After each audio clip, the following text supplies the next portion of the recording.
The gravy was still steaming in the boat when my son stood up and decided the rest of my life for me. I had made the roast the way I always did, the way his father liked it, with the carrots soft and the potatoes browned at the edges. The table was full. 12 of us, maybe 13, elbows close, the good plates out. I was leaning over to pour the gravy onto Daniel's plate first, because he was my son, and that is simply what a mother's hand does without asking, when he tapped his fork against his water glass. "Everybody, hold on a second," he said. "I want to say something." I thought it was a toast. I almost smiled. "Mum," he said, and he was using his warm voice, the one he uses when he wants you to believe a thing is kindness. "Heather and I have been talking, and we found a wonderful place, really wonderful. Sunny rooms, people her own age, nurses right there if she needs them. We think it's time." I kept pouring. I did not understand yet that he was talking about me as if I had already left the room. "It's just too much house for one person now," he went on. "So we'll take care of all of it, the selling, the paperwork, all of it. Mum won't have to lift a finger. We just think it's time she was somewhere she'd be looked after." He said she. He said Mum won't have to. He stood there in my dining room, under the light fixture his father and I hung the first autumn we owned this place, and he announced where I would be moving the way you'd announce a vacation already booked. I set the gravy boat down. Quietly. I remember the small sound it made against the table. I did not say no. I did not say anything at all, not right away. I have learned that silence makes some people nervous enough to show you who they really are, and so I let it sit there over the table like the steam off the roast. I watched instead. I watched my son look everywhere but at my face.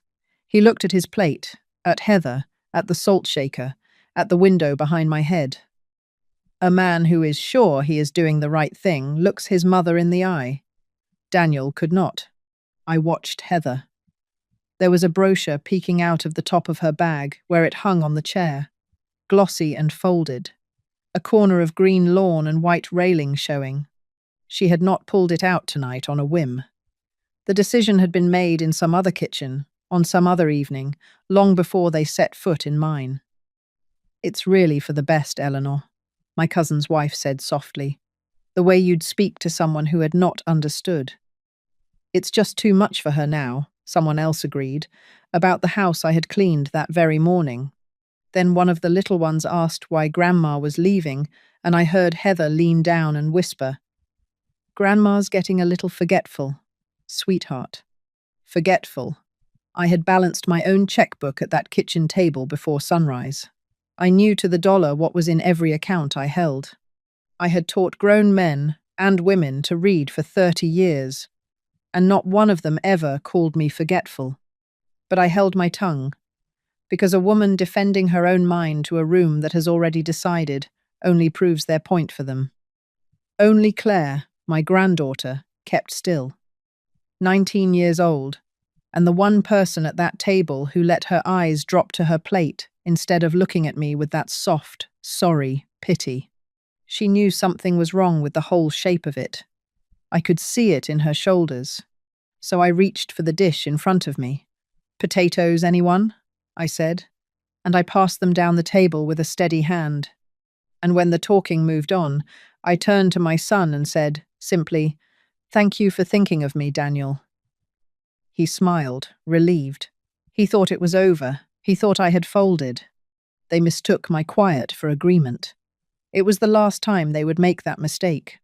There was a plain manila envelope on the chair beside me. I had set it there before dinner, before any of them arrived. But to understand what was inside it, you have to understand how I came to fill it, because that envelope did not appear out of nowhere. It took 3 weeks, 2 appointments, 1 frightening afternoon, and 1 sentence I was never supposed to hear. You have to understand what that table meant to me, or none of the rest of it will make sense. I had been setting it for 40 years. Every Sunday, without fail, through funerals and births, and the long flat years in between. When Walter was alive, we did it together, Him carving at the head, me carrying the dishes in from the kitchen. After he passed, 4 years ago now, I kept doing it alone. People said I should rest. I told them the table was how I stayed alive. I cooked, because cooking was the one language no one ever talked back to. The roast, the green beans with the almonds Daniel liked as a boy, the pie cooling on the sill. I learned that recipe from Walter's mother, and I made it the same way every single week, so my family would always have one place in the world that smelled like coming home. I was a teacher before I was anything else. For 30 years I taught reading at the county library, mostly to grown men and women the world had quietly written off, who came to me late and ashamed and left able to read to their own children. I know what it is to be looked past. I had just never expected to feel it at my own table. When Daniel was small, he sat in the third chair from the end, the one with the wobble we never fixed, and he used to fold his napkin into a little tent and call it his house. I would look at him and think there was nothing on this earth I would not do for that boy. And I did. When his father died and money got tight for them, I helped quietly. I paid a semester of my granddaughter's tuition and told no one. I sat with the children when Heather went back to work. I kept the lights on and the door open and the kettle warm, so they would always have somewhere to come back to. I believed that if I kept feeding them, they would keep needing me. And I believed, God help me, that being needed was the same as being loved. That was my mistake. Not the cooking, not the helping, the believing. Because a chair set out of love saves you a place. A chair set out of habit only waits for you to be done with it. And once I let myself see it, I could not stop. The birthdays came back to me. Mine always remembered a day or two late, with a text message and a small apology. Theirs never forgotten, never. The phone calls, only when the babysitter fell through or the water heater went, or somebody needed a recipe, a loan, a pair of hands. Never, on a slow Tuesday, just to ask how I was sleeping. But the one that stayed with me, the one I could see as clear as if it were happening again, was the Christmas 2 years back. The house was full that night. I had cooked since dawn. When it came time to sit, I carried the last dish in from the kitchen and looked for my place, and there was no place. The good seats, the ones near Daniel, and the warmth and the talk were all taken. Heather looked up at me, pleasant as anything, and gestured to the far end by the kitchen door, where the children sat. We put you down here, Eleanor, so you'd be close to the kitchen, in case anything needs doing. In case anything needs doing. At my own table on Christmas, I had been seated where the help would sit. Of course, I said, and I sat. A child beside me asked me to cut his ham, and I cut it. Down the table, I could hear Daniel laughing at something, his head thrown back, and he never once looked to see where his mother had been put. I told myself it didn't matter. I have never in my life worked so hard to believe a thing I knew was not true, and the children learned it, that way of seeing me. When I gave Daniel my honest opinion about their second mortgage, Heather smiled and said, "That's a little old-fashioned, Eleanor." And the little ones picked up the same soft, polite way of letting my words go through them and out the other side. By the end, my own grandchildren heard me the way. You hear a radio playing in another room. But the thing that turned the key, the thing I cannot unhear, happened 3 weeks before that Sunday dinner, in my own kitchen. They thought I had gone up to lie down. I was on the back stairs, out of sight, and I heard Heather's voice, low and practical. "It's such a waste, all that house sitting there for one person." And Daniel, my son, my boy with the napkin tent, saying, "I know. If we could just get her settled somewhere, we could finally do something with it." And then Heather again, light as anything, like she was talking about moving a piece of furniture. Honestly, at her age, she won't even notice the difference. I stood on those stairs, and I did not make a sound. I have raised a child. I have buried a husband. I know how to be quiet, when being quiet is the only dignity left in the room. What Daniel didn't know, standing in my kitchen, dividing up my life, was that the house he was so generously planning to handle had never been his father's to leave him. It had been mine, all along. That night, after they had gone, I sat in my kitchen with a cup of tea I never drank. It went cold in my hands while the house settled around me, ticking the way old houses do. Walter's photograph was on the windowsill where it has always been, him squinting into the sun on the porch, before the grey came into his hair. I looked at him for a long time. I will tell you the truth. I cried a little, but not for long, and not the way you might think. I did not cry because they had hurt me. I cried because I had let them, for so many years, by mistaking patience for love. I had been waiting for one Sunday when they would choose me the way I had always chosen them. And somewhere between the cold tea and Walter's steady eyes, I understood the wait was over. Not because they had finally come around, because they never would. So I dried my face and made myself a promise, plain and quiet. I would stop asking to be loved. I would start finding out what was actually true. Not feelings, facts. What was mine, what was written down and signed. I got up, my knees stiff from sitting, and went to the drawer in the front hall where Walter kept his things, his reading glasses, his good pen, and underneath, the small leather address book he carried for 30 years. I turned the soft pages until I found it, in his careful hand. A name and a number. James Whitfield. Attorney. The man who had handled everything for us, back when there was an us. In the morning, I called him. James Whitfield's office smelled of paper and coffee, and the faint dust of a man who keeps everything. He was older now, the way I was older, but his hands were steady when he shook mine, and his eyes were kind, in a way I had forgotten kindness could look, from someone who owed me nothing. I told him why I had come. I did not give him the whole story. I only said I needed to understand exactly what was mine.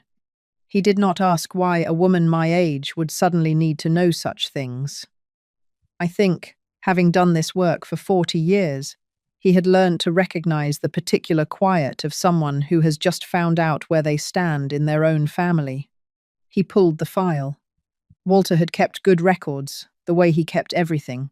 He laid the deed on the desk and turned it so I could read it. "The house is yours," he said. "Solely, Walter left it to you outright. There's no joint ownership, no trust holding it for anyone else. It is your name on this paper and no one else's." I looked at it for a long moment. My name, just mine. All those years I had let them speak of the house as though it were already half spent, already theirs. And it had been mine the whole time. "Your pension is your own as well," James went on, untouched. He paused. "There is one thing." He drew out an older document. The ink faded, and my breath caught when I saw the date. It was from the months before Walter died, when everything was hospitals and forms and a fear so large. I signed whatever was put in front of me. "This is a durable power of attorney," he said gently. "You named Daniel. It lets him act on your behalf in financial matters. You signed it back then. I doubt you've thought of it since." I had not. I had forgotten it completely. It was the one thread that tied my son to my affairs, and I had handed it to him myself, in the worst week of my life.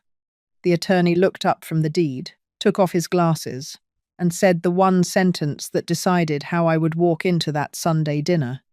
"Eleanor," he said, "you can take all of it back, any time you choose." I did not go home and rage. I went home and made a list, the way I have made grocery lists my whole life, in a steady hand on a small pad by the phone. Over the next 2 weeks, I worked through it one line at a time. The first thing was the power of attorney. James prepared the papers, and I signed the revocation with Walter's old fountain pen, the heavy black one with the gold nib. My hand did not shake. When it was done, my son no longer held authority over a single dollar of mine. He simply did not know it yet. Then I found a real estate agent of my own. Her name was Sophia, young, plain-spoken, and she did not once talk to me as though I were confused. She listed the house quietly and brought me a young couple with a little boy. I watched the boy run his hand along the banister the way my own son once had, and I knew. That was who would have it, not for the highest dollar, for the right reasons. We put it under contract, with the closing set for the following month. And in the afternoons, between the showings, I went looking for somewhere of my own. I found it on a quiet street across town, near Ruth, my friend of 30 years. A small cottage with good light, and a porch just big enough for 2 chairs, and a garden I could tend. I signed the lease with the same pen. The new key was bright and unworn in my palm, but it nearly came apart before I was ready. One afternoon, in the middle of all of it, I had the cottage lease and Sophia's folder spread across the kitchen table, sorting which copies went where. I heard a car in the drive, and then the side door opening without a knock, the way only family opens a door. "Eleanor, it's me. Heather." She had come to drop off a casserole dish she'd borrowed, she said. But her eyes were already moving past me, to the table, to the papers, to the words she could not quite read from there but could tell were not nothing. I saw her see them. "What's all this?" she asked, and her voice was light, but it was the lightness of someone fishing. My heart was going hard, but my hands were steady, and that is the part that matters. I gathered the pages into a loose stack, the way you'd tidy any clutter, unhurried, and laid a dish towel half over them. "Oh, just Walter's old things," I said. "I'm finally going through his files. You wouldn't believe what that man kept." She lingered a beat too long. Her eyes went from the papers to my face and back, and for one held breath I thought she would reach over and lift the towel. Then she smiled her smooth smile and set the dish on the counter. "Well, don't tire yourself out," she said, and she left. I stood at the window and watched her car pull away. She had not believed me, and a woman like Heather does not leave a question alone. With James, I drew up a living trust to hold the money from the sale, so what Walter and I had built over a lifetime would be protected, and would go where I decided. And to no one before then. None of it was loud. Just appointments kept, papers signed, decisions made by a woman in her own right. And the whole time, I kept thinking about the word they had used at that table. Moving. They had spoken of moving me, the way you move a chair to clear a floor. But I wasn't being moved anywhere. I was moving. The difference between those 2 words is a whole life. In the end, it was Heather who gave it away, and it started with that afternoon in my kitchen. After that, she had taken to driving past the house. I learned later, the way you keep circling a thing that won't sit right in your mind. And so it was Heather who saw the sign first. The rider Sophia had added across it. Sold. My phone began to ring. Daniel called more in those 3 days than he had in the 3 months before. For months I had been a name he remembered late on a birthday. Now, suddenly, I was the most important person in his world. But it was the questions that gave him away. A son worried about his mother asks how she is feeling. A son worried about something else asks other things. "Mom, what's going on with the house? There's a sold sign out front." "Where's the money going to go, exactly? Did you talk to anybody before you did this? Did you talk to me?" Not "Are you all right?" Not "What happened? Are you upset?" "Where is the money going? Did you talk to me?" As though my own house required his permission to leave my hands. I answered warmly. I have never in my life been cruel, and I was not going to start by becoming what they were. I told him I was fine, that we would talk soon. I told him nothing else. I was saving the truth for Sunday, for the table, for the envelope. When the calls started, I understood something I wish I hadn't. They were not worried about me. They were worried about the equity. And once you know a thing like that about your own child, you cannot pretend you don't. So that is what I knew, sitting at that Sunday table, while my son finished telling the room where I would spend the rest of my days. He sat back down, pleased with himself. The others went back to their plates. And into that small, satisfied quiet, I reached for the envelope on the chair beside me and set it in the center of the table, by the gravy boat, where everyone could see it. Before we eat, I said, I'd like you to pass this around. Daniel gave a little laugh. Mom, what is this? Open it, I said. All of you, take a look. He slid the papers out, and I watched the room change one face at a time. The first page was the purchase agreement for the house. Signed, under contract, closing next month. Daniel read it twice. I could see his eyes go back to the top. He passed it to Heather without a word, and her smile went somewhere and did not come back. The second page was the lease to my cottage, my name on it, a date already weeks old. It went from hand to hand down the table, and with each pair of hands the room got quieter until the only sound was paper turning. The third was the cover page of the trust. The last was a single sheet, a letter in my own hand, that I had written one evening at the kitchen table with Walter's pen. No one ate. The roast sat cooling in the middle of all of it. You sold the house, Daniel said finally. His voice was climbing. You did this behind our backs? I did it the same way you planned my future, I said. I did not raise my voice. I had no need to. Privately, certainly. The only difference is that it was mine to decide, and it was never yours. Heather leaned in, and the gentleness was gone from her entirely. I knew it. That afternoon, in your kitchen, with all those papers. I knew you were hiding something. She said it almost to herself, and then louder, sharper. Where is the money, Eleanor? What did you do with the money? It's protected. It's in a trust. And the power of attorney Daniel signed years ago, the one that let him act for me, that's been revoked. So there's nothing for anyone at this table to manage. There hasn't been for some time. After everything we were trying to do for you, Daniel said, we were worried about you. No, I said, gently, because it was the truth, and the truth did not need any heat behind it. You were worried about what you thought you were going to inherit. There is a difference, and I think you've always known it. He opened his mouth to answer me, and then he didn't. For just a moment, something crossed his face that I had not seen on it in years. He looked down at the table, at his own hands, and he was 8 years old again, caught in a small lie at this very spot, ashamed and not yet good at hiding it. The boy who folded napkins into houses was still in there somewhere, and for that 1 second, he knew exactly what I had said was right. Then it was gone. The wall came back up, the way it does in grown men who have decided long ago not to look too closely at themselves. You're punishing us, he said, but quieter now. I am not punishing anyone. I folded my hands. You didn't ask me to leave, Daniel. You decided it for me. So I decided something better. I'm not going to your wonderful place. I'm going to mine. When the upset settled, because it always settles eventually, I told them the rest. Plainly, the way you read out a recipe so no one can claim later they misheard. The house closes next month. A young family. There's a little boy. He'll grow up in those rooms the way you did, Daniel. No one spoke. The money goes into the trust with my pension. I control it while I'm living, and I've updated my will. I'd rather you hear it from me tonight than from a lawyer when I'm not here to explain. Daniel was still in it, a fair share, a modest one.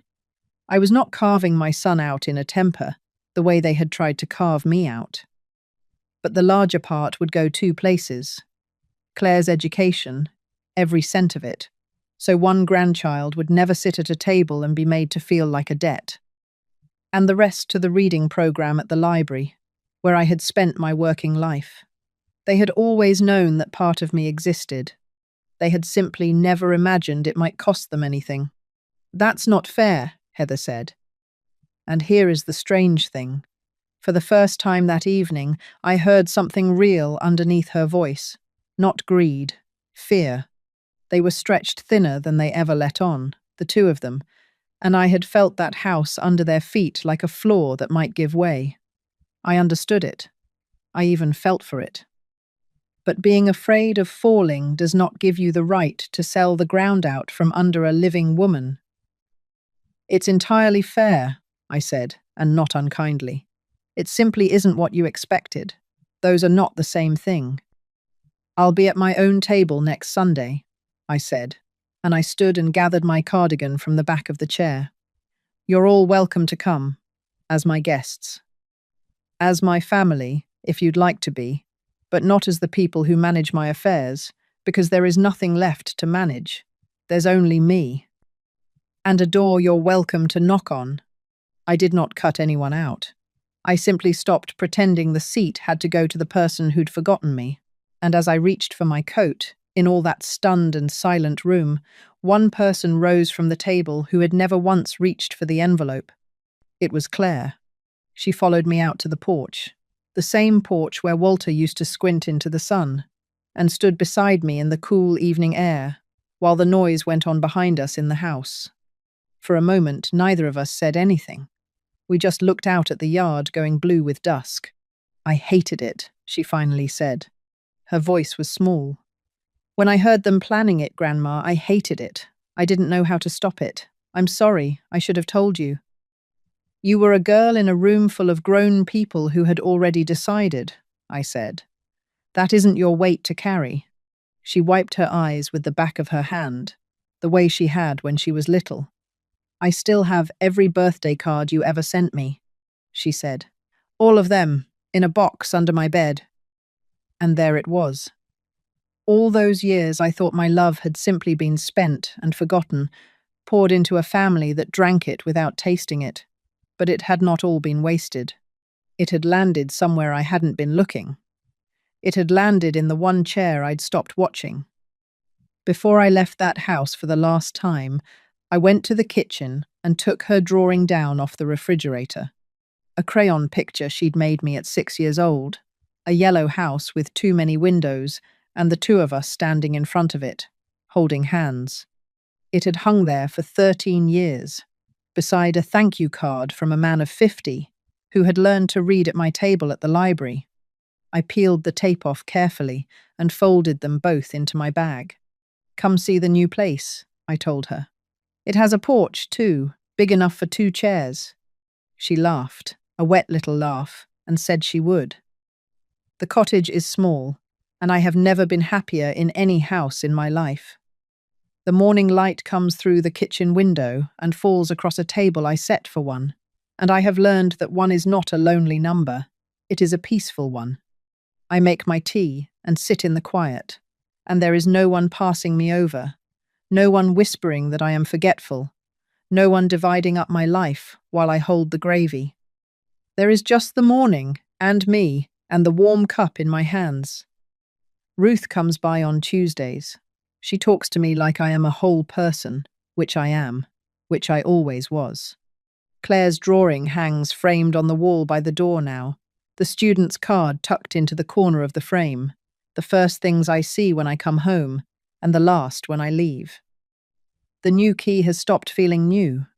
It has worn smooth in my pocket, the way a thing does when it truly belongs to you.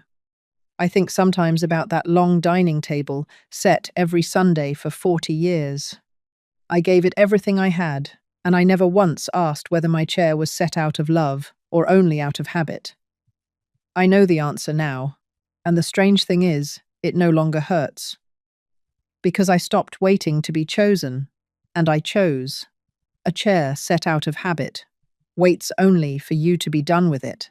A life you choose on purpose saves you a place every single day. In the spring, I am going to plant a garden, tomatoes, and the climbing roses Walter never let me put in because he said they were too much trouble. I have decided I like a little trouble, if it's mine. I sit on my own porch in the evenings now, in one of the 2 chairs, with my tea going cool the way it always does, and I am not bitter, and I am not lonely. I am free. I didn't raise my voice that Sunday. I raised an envelope. It turned out paper carries further than shouting ever did. Sometimes dignity does not arrive with shouting.